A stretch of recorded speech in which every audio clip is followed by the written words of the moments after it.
नमस्कार, मंडल news bulletin में आपका स्वागत है। आइए पेश करते हैं आज के प्रमुख व मुख्य समाचार।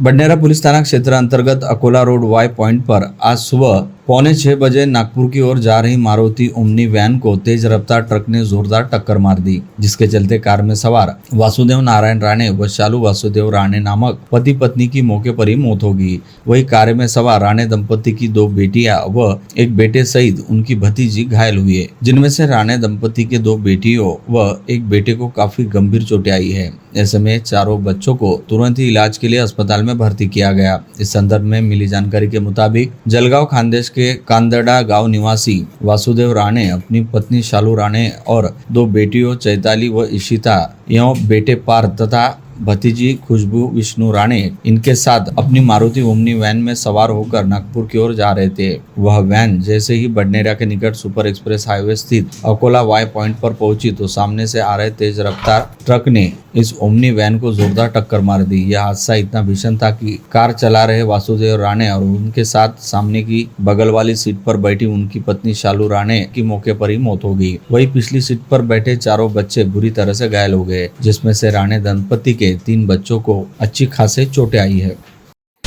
अपने एक परिचित युवक के साथ लोनी पुलिस थाना क्षेत्र अंतर्गत साकरा गांव आई एक महिला के पति ने इसी बात से आग बबूला होकर साकरा गांव पहुंचते हुए अपने पत्नी समेत उसके दोस्त पर तेज धारदार सतुर से जानलेवा हमला किया। इस प्राणघातक हमले में बुरी तरह से घायल दिनेश रामेश्वर मुंडाले नामक युवक की मृत्यु हो गई। वही उसके साथ आई महिला गंभीर रूप से घायल हो गई। यह वारदात नांदगांव खंडेश्वर तहसील के लोनी टाकली थाना क्षेत्र में आने वाले साकरा गाँव में 6 जून की शाम 7 से 7:30 बजे के दौरान घटित हुई। इसके चलते पूरे परिसर में अच्छा खासा हड़कंप व्याप्त है। इस प्रकरण में लोनी पुलिस ने हत्या का मामला दर्ज कर आरोपी को कब्जे में लिया।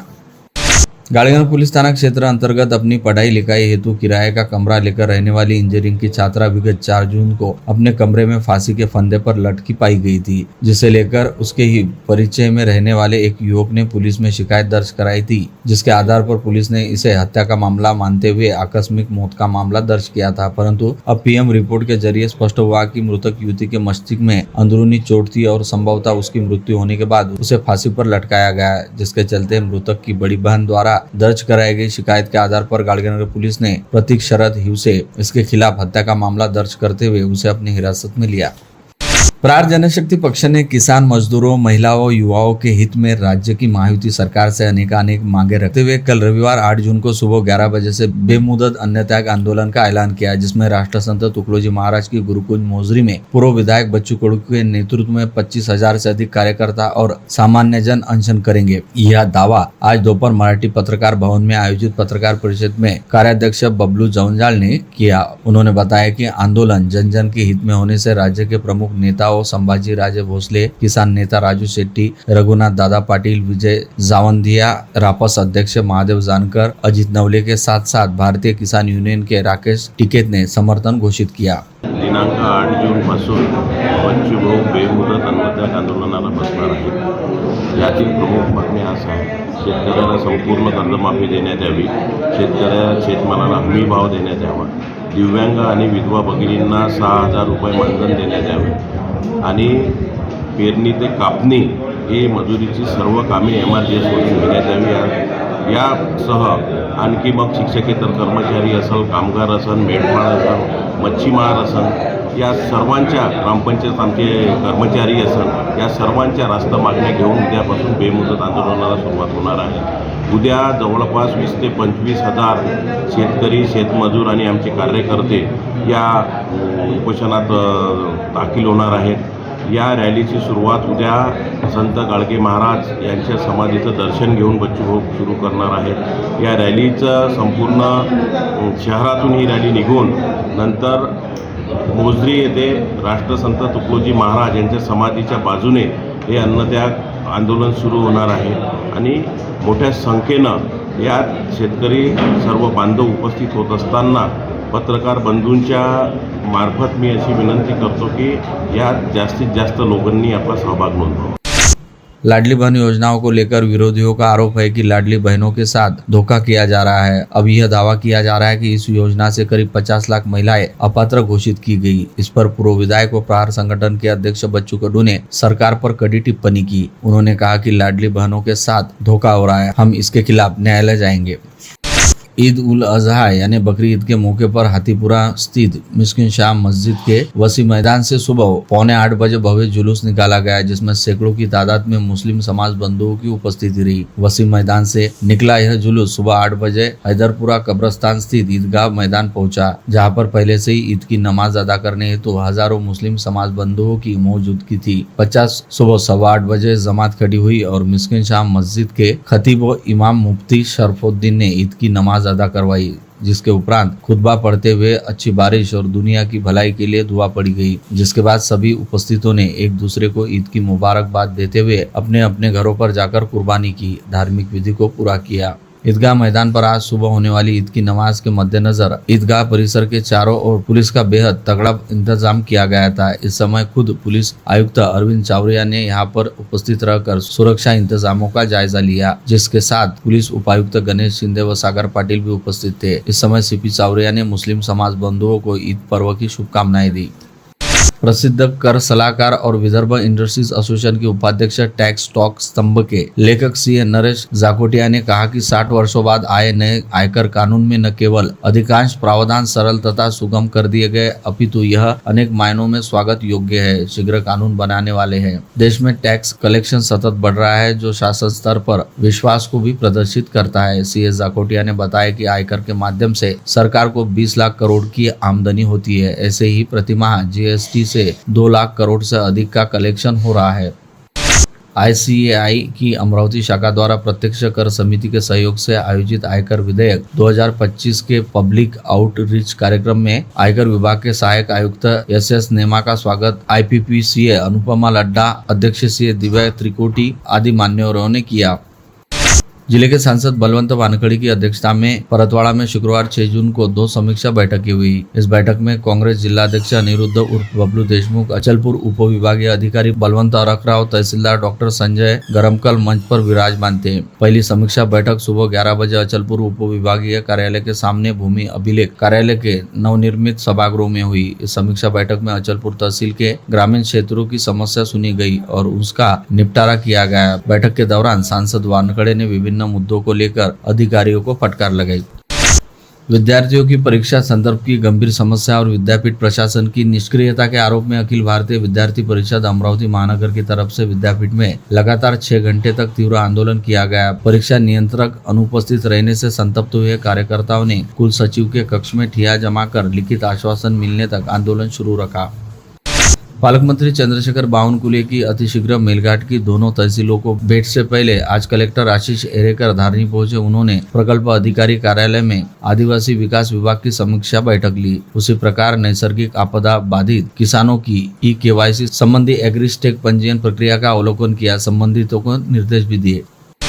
मार्डी रोड स्थित डॉक्टर राजेंद्र गोड़े मेडिकल कॉलेज व हॉस्पिटल में हाल ही में एक परिवार के लिए एक समाधान भरी खबर आई, जब अल्पकालिक संक्रमण से पीड़ित शिशु को 25 दिनों तक जिंदगी से आंख मिचौली के बाद जीवनदान मिला। अस्पताल द्वारा संचालित उषाताई मातृ दीपक योजना के तहत इस शिशु का निःशुल्क उपचार कर उसे सुरक्षित छुट्टी दे दी। राज्य की शिक्षा व्यवस्था के अधिकारियों के नियोजन शून्य कामकाज की वजह से महाराष्ट्र में शिक्षकों एवं विद्यार्थियों का बड़े पैमाने पर नुकसान हो रहा है। साथ ही ग्रामीण क्षेत्रों में 20 अथवा 20 से कम पट संख्या वाली शालाओं के बंद होने का खतरा पैदा हो गया है, क्योंकि ऐसी शालाओं में 15 मार्च 2024 के शासन नियमानुसार नई संच मान्यता के तहत पहले की तरह पर्याप्त शिक्षक पद मंजूर नहीं होने के चलते पूरे महाराष्ट्र में 25,000 से अधिक प्राथमिक शिक्षक अतिरिक्त साबित हो रहे हैं। अंततः मार्च 2025 के इस संच मान्यता को त्वरित रद्द किया जाना चाहिए। इस आशय की मांग शिक्षक महासंघ के संस्थापक अध्यक्ष व भाजपा शिक्षक आघाड़ी के प्रदेश सह संयोजक चंद्रशेखर भोयार द्वारा यहाँ बुलाई गई पत्रवार्ता में उठाई गई। राजस्थानी हितकारक मंडल की कार्यकारिणी सभा अध्यक्ष अनिल अग्रवाल की अध्यक्षता में पत्रकार भवन में 5 जून को हुई, जिसमें मंडल की सुंदर परंपरा के अनुरूप कक्षा 10वीं व 12वीं उसी प्रकार उच्चतर शिक्षा क्षेत्र में उल्लेखनीय उपलब्धि वाले छात्र छात्राओं का शीघ्र सत्कार समारोह आयोजित करने का निर्णय करते हुए संयोजक मंडल का गठन किया गया। कक्षा 10वीं के लिए 90% से अधिक तथा कक्षा 12वीं के लिए 85% से अधिक अंक प्राप्त करने का मापदंड रखा गया। उसी प्रकार मेधावी छात्रों की स्वयं की उपस्थिति का निर्णय सर्वसम्मति से किया गया। सभा में अध्यक्ष अनिल अग्रवाल ने शीघ्रता से राजस्थानी मेडिकल फंड के लिए ट्रस्ट बनाने की जानकारी दी। इस घोषणा का करतल ध्वनि से स्वागत किया गया। उसी प्रकार परतवाड़ा और धामनगांव में राजस्थानी हितकारक मंडल की स्थापना की जानकारी दी गई। साथ ही बताया गया कि हितकारक मंडल अंतर्गत महिला मंडल और युवा मंडल की नई कार्यकारिणी का चयन आगामी जुलाई-अगस्त माह में करने का मानस है। हरियाणा फाउंडेशन द्वारा आगामी मंगलवार 10 जून को विश्व नेत्रदान दिवस उपलक्ष्य विसरूनी सारे जाति धर्म करूया नेत्रदानाचे कर्म का नारा लेकर नेहरू मैदान से शाम 5:30 बजे जन जागृति पदयात्रा निकाली जाएगी, जिसमें पूर्व सांसद अनंत गुड़े, पूर्व विधायक यशोमती ठाकुर, पूर्व विधायक जगदीश गुप्ता, पुलिस आयुक्त अरविंद सावरिया और समाजसेवी गोपाल राठी सहायक वाले प्रमुख अतिथि होंगे। यह जानकारी आज दोपहर आयोजित प्रेस वार्ता में हरियाणा फाउंडेशन पदाधिकारियों ने दी। इस वर्ष की आयोजन समिति अध्यक्ष चरणजीत कौर उर्फ रीना नंदा तथा संयोजक शरद कासट भी उपस्थित थे। इस साल शासन के कुछ कड़क नियम भी आ चुके हैं नेत्रदान में, फिर भी 32 आंखें सामान्य रुग्णालय को जो मिली है उसमें हमने सहयोग किया है। ये नेत्रदान का मतलब हमारा एक स्लोगन है जो इस साल मैं आप सबको बता रहा हूँ, प्रचार, विचार और आकार। ये हमारा कार्य करने का तरीका है। प्रचार करना, लोगों के विचार परिवर्तित करना और उस कार्य को आकार देना। बकरी ईद निमित्त अचलपुर शहर के ईदगाह चौक में जिला कांग्रेस कमेटी के अध्यक्ष बबलू देशमुख ने मुस्लिम बंधुओं से प्रत्यक्ष मुलाकात कर शुभेच्छा दी। उन्होंने मुस्लिम समाज बंधुओं के साथ ईद मनाते हुए शांतता व आपसी भाईचारा कायम रखने का संदेश दिया। नारायण गुरु महाराज पालकी का आषाढ़ी एकादशी उपलक्ष्य पंढरपुर के लिए प्रस्थान हुआ। पालकी का आज सवेरे बुधवार के पूर्व महापौर विलास इंगोले और अन्य ने सुंदर परंपरागत स्वागत किया। आजाद हिंद मंडल चौक में पालकी का पूजन कर वारकरी के पांव धोए गए, फूल मालाएं पहनाई गई। सभी ने पंढरीनाथ का गगनभेदी जयकारा लगाया। संपूर्ण बुधवारा वारकरी दिंडी टाल और मृदंग की थाप पर थिरक उठा। मान्यवरों ने भी गले में टाल मृदंग घुमाकर आनंद व्यक्त किया। अमरावती शहर में पिछले कुछ माह से नागरिक विविध समस्याओं से जूझ रहे हैं। मूलतः सुविधाओं को लेकर शहर के नागरिकों को शासन व प्रशासन ने भगवान भरोसे छोड़ दिया है। शहर के प्रत्येक प्रभाग व वार्डों में गंदगी का साम्राज्य है। शहर के बाजार पेट व सड़कों पर कचरे के ढेर लगे हैं। स्वच्छता के अभाव में नागरिकों का स्वास्थ्य खतरे में आ गया है। इसी कारण सांसद बलवंत वानखड़े 9 जून को सुबह इतवारा बाजार के उड़ान पुल के ठप पड़े काम और लालखड़ी परिसर के नागरिकों की समस्याओं का जायजा करेंगे। 10 जून को मनपा के आयुक्त व नागरिकों के साथ समीक्षा बैठक करेंगे। 12 जून को मजिप्रा कार्यालय में अधिकारियों के साथ बैठक करने वाले हैं। एक 14 वर्षीय नाबालिग छात्रा का पीछा कर उससे बातचीत करने का प्रयास करने वाले युवक ने संबंधित छात्रा के जन्मदिन के अवसर पर शुक्रवार 6 जून की मध्य रात्रि को घर में घुसकर शुभकामनाएं देने के बहाने उसके साथ छेड़छाड़ करने का प्रयत्न किया। पीड़ित छात्र की शिकायत पर पुलिस ने आरोपी युवक के खिलाफ मामला दर्ज किया। आरोपी युवक का नाम दक्ष विनोद बोरकर है। शहर के गांधीनगर में रहने वाली 12वीं कक्षा की एक छात्रा ने अपने घर में शुक्रवार 6 जून की शाम फांसी लगाकर आत्महत्या कर ली। इस घटना से परिसर में खलबली मच गई है। आत्महत्या करने वाली छात्रा का नाम साइली विलास नवलकार है। 11वीं की कक्षा में उत्तीर्ण होकर इस वर्ष साइली नवलकार 12वीं की कक्षा में गई थी। परिवार के सभी सदस्य अकोला अपने रिश्तेदार के मकान के वास्तु के लिए गए थे। साइली भी अपने माता पिता के साथ गई थी, लेकिन दोपहर में वह अपने चाचा के वाहन से घर लौट आई और 50 चाचा गाँव चले गए। साइली का भाई जिम गया था। घर में कोई सदस्य न रहते इस होनहार छात्रा ने फांसी लगाकर आत्महत्या कर ली। अमरावती जिले में ऑनलाइन ठगी के मामले दिनों दिन बढ़ते जा रहे हैं। पुलिस प्रशासन द्वारा नागरिकों को सतर्क रहने का आह्वान करने के बावजूद नागरिक ठगों के जाल में फंस रहे हैं। वरुड तहसील के बेनोडा थाना क्षेत्र में एक महिला को आर्थिक रिफंड देने का झांसा देकर 25,53,000 रुपए से ठग लिया गया है। महिला की शिकायत पर बेनोडा पुलिस ने मामला दर्ज किया। चांदूर बाजार जा रही बस में सवार महिला के पर्स से चोरों ने 12 लाख रुपए के गहने चुरा लिए। घटना शुक्रवार 6 जून की दोपहर 3 बजे घटित हुई। महिला ने गहने चोरी होने की जानकारी बस कंडक्टर को दी। चालक बस लेकर पथरोट थाने पहुंचा। पुलिस ने यात्रियों की जांच की, लेकिन किसी के पास कोई गहने नहीं मिले। अपनी महिला दोस्त के साथ वाल्मीकि डैम घूमने गए एक 27 वर्षीय युवक के साथ बेदम मारपीट कर 3 दोपहिया पर सवार होकर आए 10 लुटेरों ने बेदम मारपीट कर सोने की चेन और नगद राशि सहित 49,500 रुपए का माल लूट लिया। यह सनसनीखेज घटना शुक्रवार 6 जून की शाम 7:30 बजे के दौरान घटित हुई। लूटे गए युवक का नाम सिद्धांत सतीश राउत है। अमरावती शहर के बंद मकानों पर नजर रखकर शातिर चोर चोरी की घटनाओं को अंजाम दे रहे हैं। पुलिस आयुक्तालय क्षेत्र में घटित 3 अलग अलग घरपोटी में 3,45,500 रुपए का माल शातिर चोरों ने चुरा लिया। यह घटना फ्रेजरपुरा, गाड़गनगर थाना और कोल्हापुर गेट थाना क्षेत्र में घटित हुई।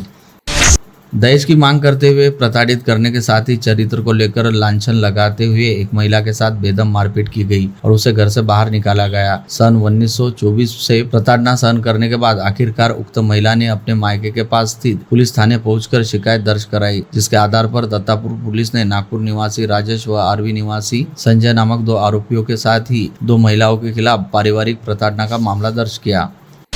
अमरावती से अंजनगांव बारात लेकर जा रही क्रूजर जीप की दरियापुर रोड पर भिंगरी फाटा के पास ऑटो रिक्शा के साथ भिड़ंत हो गई। इस दुर्घटना में 14 बाराती घायल हो गए। घायलों में 4 गंभीर बताए जाते हैं। पुलिस ने उन्हें अमरावती और अचलपुर अस्पताल में भर्ती किया।